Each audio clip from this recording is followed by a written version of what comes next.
Als het begint te vriezen, dan worden sommige mensen hier in Nederland die worden een beetje nerveus. En daar ben ik er ook één van. Want dan denk ik van het gaat vriezen en dan komt er ijs misschien. En misschien kunnen we dan wel schaatsen. En dat is dan niet gewoon schaatsen, maar dat is dan natuurlijk schaatsen op natuurijs, op de sloten en op de meren.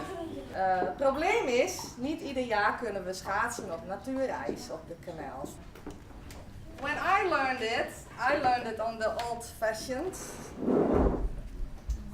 skates. Houtjes, we call it houtjes. Wooden skates. I learned it on these ones. Ik denk net als de ondernemer, maar het altijd zo makkelijk gaan zal. We zitten hier natuurlijk, ik mijn groep mensen niet van tevoren een had dat ze hier heel erg hiepen verstenen. Dus is maar de grotere schaal aanpakken, dan zullen dergelijke mensen bezinnen van wat dat gewoon wat moeilijker is. En dat is ook heel begrijpelijk.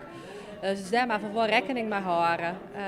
En daar zullen we ook als projectleiding zijn op inspelen maken. Omdat ik voor die mensen interessant en toegankelijk te maken om mij te gaan dan in dit project.